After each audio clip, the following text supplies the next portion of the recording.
Hello everyone, warm welcome to my channel Learn and Upturn. In our today's video, we will talk about how to choose teaching subjects in course B.Ed. ये बहुत ही ज़्यादा requested video है और B.Ed के course से related किसी भी point पे स्टूडेंट्स को सबसे ज़्यादा कन्फ्यूजन जिस एस्पेक्ट में होता है वो टीचिंग सब्जेक्ट्स सेलेक्ट करने में कि सब्जेक्ट्स को वाइजली कैसे सेलेक्ट करें, कॉम्बिनेशन ऑफ सब्जेक्ट्स को वाइजली कैसे सेलेक्ट करें। तो आज के इस वीडियो में हम इसी टॉपिक पे डिस्कस करेंगे। तो विदाउट एनी फर्दर डिले इस वीडियो को शुरू करते हैं। देखिए, सबसे पहले तो बैचलर्स ऑफ एजुकेशन में B.Ed में दो तरीके के सब्जेक्ट्स होते हैं। एक सब्जेक्ट ऐसे होते हैं जो पूरे B.Ed के स्टूडेंट के लिए कॉमन होता है, ठीक है, चाहे वो किसी भी स्ट्रीम से आए हों। अगर आप साइंस स्ट्रीम से हैं, आर्ट्स स्ट्रीम से हैं या कॉमर्स स्ट्रीम से, सबको कुछ कॉमन पेपर्स पढ़ने पड़ते हैं, ठीक है। But apart from that, common paper से हटकर अगर हम बात करें तो B.Ed में आपको पढ़ाने के लिए जाना पड़ता है किसी पार्टिकुलर स्कूल में कुछ वीक्स के लिए या मंथ्स के लिए, जो आपकी कोर्स की ड्यूरेशन है उस अकॉर्डिंग।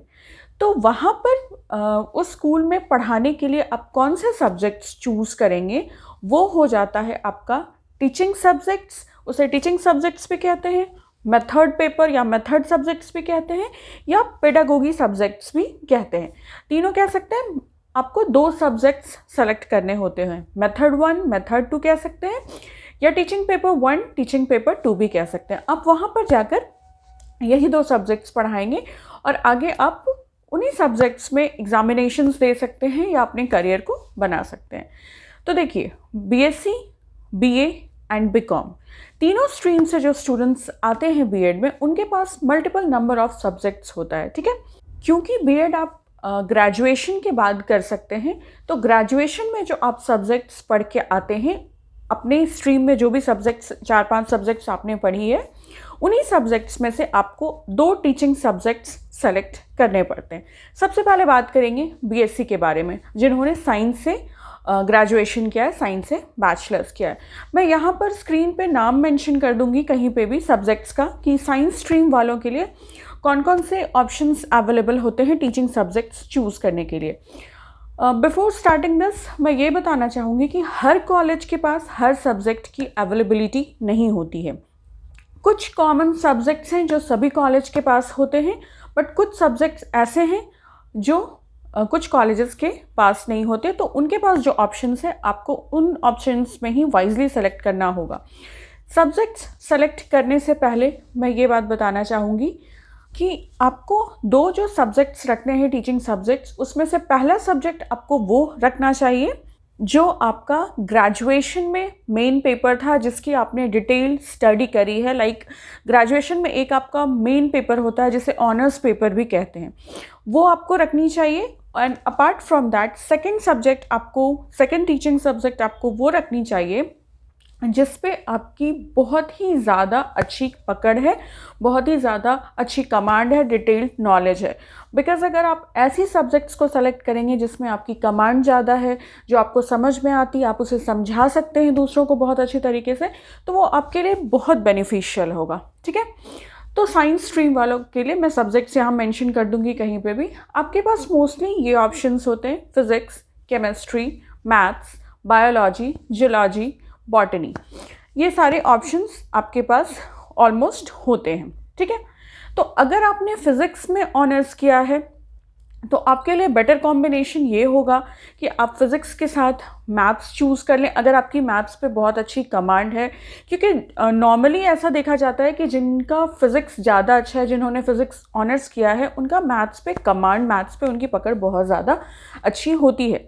तो आप ये सब्जेक्ट्स की कॉम्बिनेशन ले सकते हैं, फ़िज़िक्स और मैथ्स की कॉम्बिनेशन ले सकते हैं। अगर आपने मैथ्स अगर आपका मेन सब्जेक्ट था ग्रेजुएशन में, तो आप मैथ्स के साथ फिज़िक्स को सेलेक्ट कर सकते हैं। एक आपका जो आपका मेन पेपर है वो आपका मेथड पेपर 1 बन जाएगा, मतलब जिसमें आपने ऑनर्स किया है ग्रेजुएशन में, वो आप सेलेक्ट कर रहे हैं तो वो आपका मेथड पेपर 1 बन जाएगा। एंड अपार्ट फ्रॉम दैट, बाकी जो सब्जेक्ट्स आपने उस स्ट्रीम में पढ़ी है, उसमें से कोई एक को अगर आप सेकेंड टीचिंग सब्जेक्ट के लिए सेलेक्ट कर रहे हैं तो वो आपका मेथड पेपर 2 बन जाएगा। ऑनर्स वाला 1 बन जाएगा एंड ऑल्टरनेटिव सब्जेक्ट आप रख रहे हैं वो आपका मेथड 2 बन जाएगा, ठीक है। साइंस स्ट्रीम वाले जिन्होंने साइंस से ग्रेजुएशन किया है उनके पास कंप्यूटर भी एक ऑप्शन होता है रखने का, तो आप उसको भी सेकंड मेथड के पेपर में सेलेक्ट कर सकते हैं। लाइक आप मैथ्स और कंप्यूटर भी रख सकते हैं। अगर आपकी कंप्यूटर पे बहुत अच्छी कमांड है, फ्यूचर में आप कंप्यूटर में अपना करियर स्कोप देखते हैं या टीचिंग में आपको बहुत ज़्यादा इंटरेस्ट है, तो आप फर्स्ट पेपर मैथ्स रख सकते हैं, सेकेंड पेपर अपना कंप्यूटर रख सकते हैं, ठीक है। उसी तरीके से बायोलॉजी वालों के लिए भी है। आप अपना जो मेन पेपर, जिन्होंने बायो में ऑनर्स किया है, आप अपना paper 1 teaching paper 1 method paper 1 biology रख सकते हैं। एंड अपार्ट फ्रॉम दैट आपको जो भी सब्जेक्ट ऑप्शंस आपके कॉलेज के द्वारा दिया गया है, बिकॉज हर कॉलेज में हर सब्जेक्ट की अवेलेबिलिटी नहीं होती है, तो उसमें से 3-4 ऑप्शंस आपको मिलेंगे। उसमें से जिस भी सब्जेक्ट में आपकी बहुत अच्छी कमांड है, आपको लगता है आप वो पढ़ा पाएंगे, उसको आप बायो के साथ सेकेंड मेथड पेपर में सेलेक्ट कर सकते हैं, ठीक है। चलेंगे अब आर्ट स्ट्रीम के स्टूडेंट्स के साथ जिन्होंने आर्ट स्ट्रीम में ग्रेजुएशन करी है। आर्ट्स में सबसे ज़्यादा जिस स्ट्रीम में सब्जेक्ट्स होते हैं वो आर्ट स्ट्रीम ही होती है। साइंस में भी सिलेक्टेड होते हैं, कॉमर्स में बहुत ही ज़्यादा सिलेक्टेड होते हैं, और आर्ट्स में बहुत सारे ऑप्शन हैं आपके पास। आपको लैंग्वेज पेपर्स की ऑप्शन मिल जाती है, इंग्लिश, हिंदी, संस्कृत, उर्दू, सभी तरह की लैंग्वेज पेपर्स की ऑप्शन मिल जाती है। अगर आप पंजाब वगैरह से कर रहे हैं तो पंजाबी, वेस्ट बंगाल वगैरह से कर रहे हैं तो बंगाली पेपर की भी, बंगाली लैंग्वेज की भी आपको ऑप्शन मिल जाती है, ठीक है। अपार्ट फ्रॉम दैट जो मेन सब्जेक्ट्स होते हैं आर्ट्स के वो हो गए history, political science, geography, economics, psychology, home science, ये सारे पेपर्स की भी आपको ऑप्शन मिलती है, ठीक है। तो अगर आपने किसी लैंग्वेज पेपर में ऑनर्स किया है ग्रेजुएशन में, सपोज दैट आपने इंग्लिश में ऑनर्स किया है ग्रेजुएशन में, तो आप पेपर 1 इंग्लिश रख सकते हैं। जो टीचिंग पेपर 1 है, मेथड पेपर 1 है, वो आप इंग्लिश रख सकते हैं, और बाकी जो सब्जेक्ट्स हैं उसमें से कोई एक सब्जेक्ट को आप अपना मेथड पेपर या टीचिंग पेपर 2 रख सकते हैं। जैसे आप हिस्ट्री रख सकते हैं, आप पॉलिटिकल साइंस रख सकते हैं। अगर रिवर्स कंडीशन है, ठीक है, रिवर्स कंडीशन अगर ये है कि आपने अगर हिस्ट्री या पॉलिटिकल साइंस में ऑनर्स किया है, अगर आपने हिस्ट्री ऑनर्स किया है या पॉलिटिकल साइंस में यानी कि सिविक्स में ऑनर्स किया है, ठीक है, तो आपका जो मेथड पेपर 1 है वो दोनों में से कोई एक हो जाएगा, आइदर हिस्ट्री और पॉलिटिकल साइंस। और सेकेंड टीचिंग पेपर जो मेथड पेपर है वो आप लैंग्वेज पेपर में से किसी पेपर को सेलेक्ट कर सकते हैं, या तो आप इंग्लिश रख सकते हैं या तो आप हिंदी रख सकते हैं। उसी तरीके से अगर आपने इकोनॉमिक्स में ऑनर्स किया है, ठीक है, तो आप अपना पेपर 1 इकोनॉमिक्स रख सकते हैं, और पेपर 2 जो है वो आप किसी भी लैंग्वेज पेपर में से आइदर इंग्लिश, हिंदी, संस्कृत, किसी भी लैंग्वेज पेपर में से एक पेपर को सेलेक्ट कर सकते हैं। तो ये बेस्ट कॉम्बिनेशन होता है कि आप लैंग्वेज पेपर भी सेलेक्ट कर रहे हैं एंड अपार्ट फ्रॉम दैट एक सॉलिड सब्जेक्ट को भी अपने टीचिंग प्रेफरेंस में रख रहे हैं। इस तरीके से भी आप कॉम्बिनेशन बना सकते हैं। आर्ट्स वालों के लिए मैं एक बात यहाँ पर बोलना चाहूँगी, सब्जेक्ट्स आप बहुत वाइजली सेलेक्ट कीजिए, बिकॉज आर्ट्स सब्जेक्ट में जैसा कि मैंने आपको बताया कि बहुत ज़्यादा आपके पास ऑप्शंस रहते हैं, चॉइसेस रहते हैं, बहुत ज़्यादा सब्जेक्ट्स होते हैं, ठीक है। आप ऐसे कॉम्बिनेशन ऑफ सब्जेक्ट्स की सिलेक्शन करें जो आप स्कूल में पढ़ा पाएँ। बीइंग सेड दैट आप बीएड करने के बाद क्लास 1 to 10th तक पढ़ा सकते हैं, ठीक है। बीएड करने के बाद आप किसी भी स्कूल में 1 to 10 तक आराम से पढ़ा सकते हैं। बट आर्ट स्ट्रीम में कुछ ऐसे सब्जेक्ट्स होते हैं जो स्टैंडर्ड 1 to स्टैंडर्ड 10th में नहीं इंक्लूडेड होते हैं। For example psychology, second one is home science, ठीक है। तो अगर आपने ये 2 सब्जेक्ट्स सेलेक्ट कर लिया तो आपको थोड़ी बहुत प्रॉब्लम हो सकती है, बिकॉज आपको क्लासेस नहीं मिलेंगे, और आप ट्रेनिंग में इसलिए जाते हैं क्योंकि आपको आना है ताकि आप एक्सपीरियंस ले सकें, ठीक है। तो इन दैट केस आप सब्जेक्ट्स थोड़ा वाइजली सेलेक्ट करें। कॉलेज जो आपकी कॉलेज की मैनेजमेंट टीम है, जो आपके टीचर्स हैं, जो गाइड हैं, उनसे बात करें। कई कॉलेजेस में तो होम साइंस वगैरह की अवेलेबिलिटी भी नहीं होती है ऑप्शंस में, ठीक है। तो सब्जेक्ट्स ऐसे ही सेलेक्ट करें जो आपको स्टैंडर्ड 1 to 10 तक में पढ़ाने को मिल सके। उनके जो सब्जेक्ट्स होते हैं, नॉर्मल जो सब्जेक्ट्स होते हैं, लाइक SST अगर आपने लिया है तो लैंग्वेज होता है 1 to 10 तक में, इंग्लिश, हिंदी, संस्कृत, उर्दू होता है। SST पोर्शन जो है उसमें आपका हिस्ट्री, सिविक्स, इकोनॉमिक्स, ज्योग्राफी आ जाता है। तो ये सारे सब्जेक्ट्स में ही सिलेक्शन करें ताकि आपको क्लासेस मिल सकें और आप ट्रेनिंग अच्छे से एक्सपीरियंस कर सकें। ऐसे सब्जेक्ट्स ऑप्ट ना करने की कोशिश करें जो 10 तक के सिलेबस में ना हो, ठीक है। Moving forward towards BCom students, BEd के कोर्स में सबसे ज़्यादा जिन स्टूडेंट्स को टीचिंग सब्जेक्ट सेलेक्ट करने में प्रॉब्लम होती है वो कॉमर्स के स्टूडेंट्स होते हैं। रीज़न भी, आपने जब बीएड किया है, आप जब ट्रेनिंग के लिए जा रहे हैं तो आपको 10 तक की स्कूल मिलती है और 10 तक के स्कूल में कॉमर्स बिल्कुल भी नहीं होता है, क्योंकि 10 तक कॉमर्स की पढ़ाई नहीं होती है। कॉमर्स की पढ़ाई 11th से शुरू होती है। तो इन दैट केस क्या होता है, और जो 11th और 12th जो स्कूल्स होते हैं, जो +2 स्कूल्स होते हैं, वो most of the times post graduate students को ही मिलते हैं। मतलब बीएड में मैंडेट जो क्वालिफिकेशन है वो ग्रेजुएशन है, बट अगर आपने एडिशनली पीजी कर रखा है, पोस्ट ग्रेजुएशन कर रखा है, तभी ज़्यादातर चांसेस होती हैं कि आपको अपर क्लासेस मिलते हैं, यानी 11th और 12th की क्लासेस में मिलते हैं, बिकॉज 12 जो है वो बोर्ड बैच हो जाती है और सीनियर क्लासेस हो जाती है, ठीक है।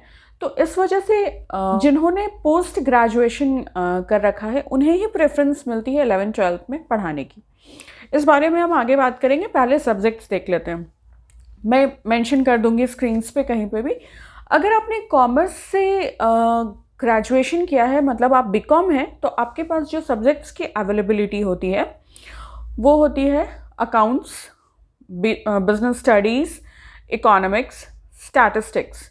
मोस्ट प्रोबेबली ये 4 पेपर्स की ऑप्शंस आपको मिलती है। कहीं कहीं पे आपको कंप्यूटर की ऑप्शन मिलती है, नहीं तो ये 4 पेपर्स की ही आपको ऑप्शंस मिलती हैं।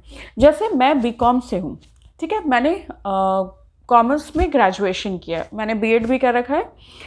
तो मेरे केस में एडिशनल बेनिफिट मुझे ये मिला था कि ग्रेजुएशन के बाद मैंने मास्टर्स किया था, देन मैंने बीएड में एडमिशन लिया था।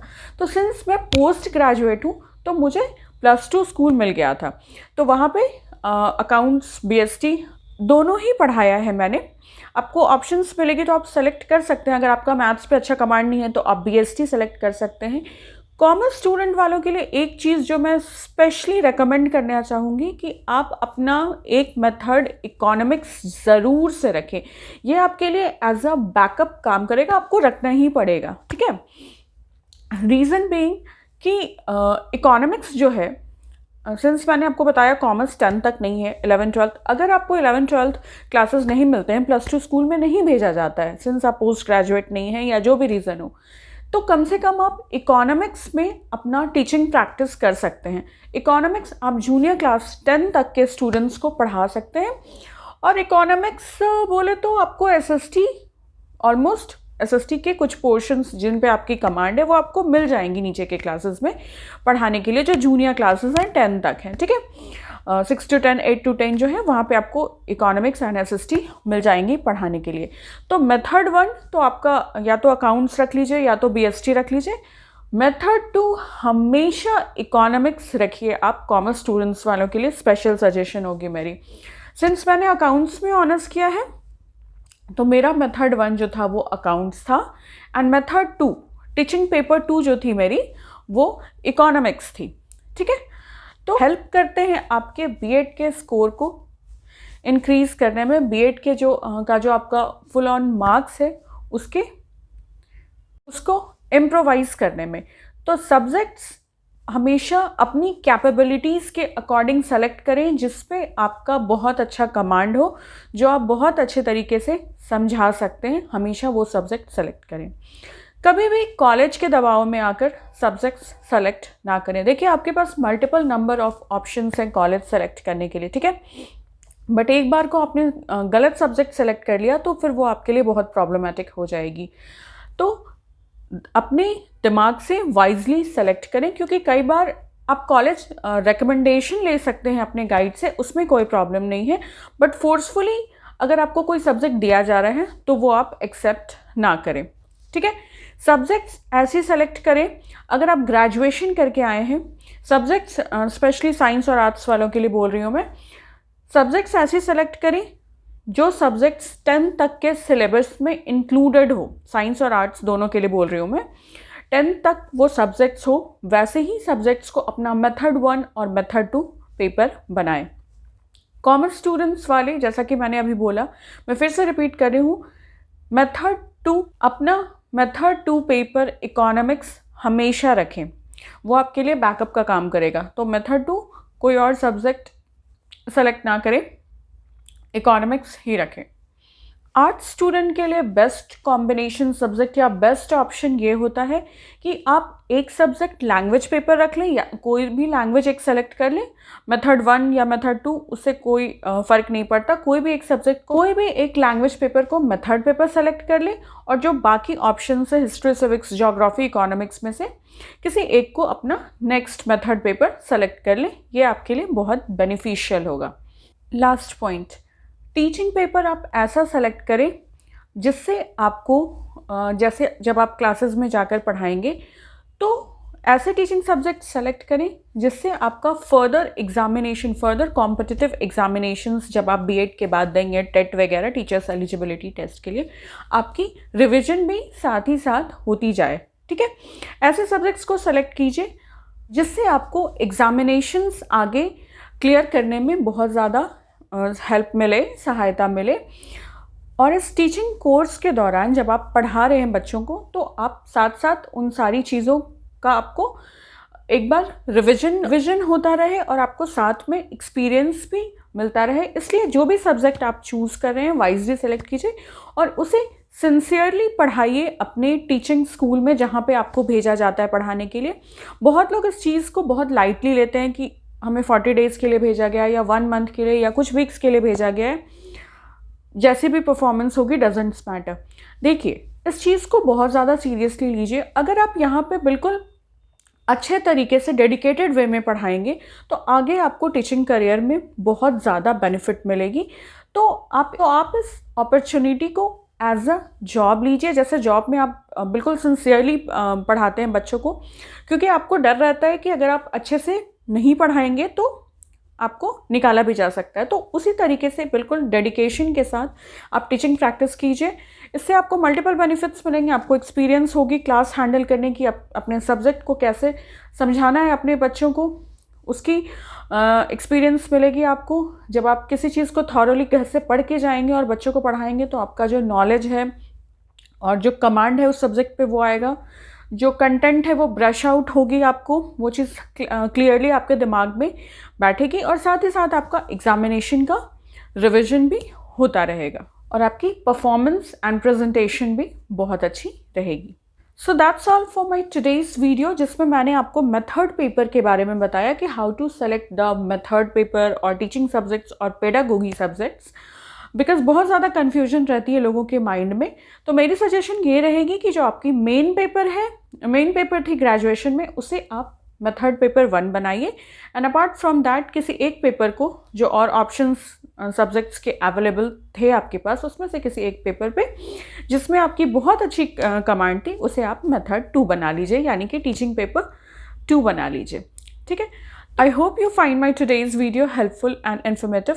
अगर इस वीडियो से रिलेटेड या किसी भी वीडियो से रिलेटेड आपको कोई भी डाउट्स या क्वेरीज हैं तो आप मुझे कमेंट सेक्शन में बता सकते हैं। मैं डेफिनेटली आपकी क्वेरीज और कन्फ्यूजन सॉल्व करने की कोशिश करूँगी। मैंने बीएड से रिलेटेड काफ़ी वीडियोज़ बना रखी हैं। मेरे चैनल पर आपको बीएड नाम से एक प्लेलिस्ट मिल जाएगी, वो प्लेलिस्ट ओपन करके आप वीडियोज़ के ऑप्शंस देख सकते हैं। अगर बीएड से रिलेटेड किसी भी टॉपिक पे, आइदर वो कंटेंट हो या बीएड का कोर्स के दौरान किसी भी चीज़ पे आपको अगर डिटेल्ड वीडियो चाहिए तो आप मुझे कमेंट सेक्शन में बता सकते हैं। मैं डेफिनेटली उस टॉपिक पे वीडियो बनाने की कोशिश करूँगी। अगर आपको मेरी आज की वीडियो पसंद आई हो तो आप मेरे चैनल को सब्सक्राइब कर सकते हैं, वीडियो पे लाइक एंड कमेंट कर सकते हैं और इस वीडियो को ईजिली अपने friends, family and BEd learners के साथ शेयर कर सकते हैं। Thank you so much for watching this video. Take very good care of yourself. Stay safe, stay home, take care and bye.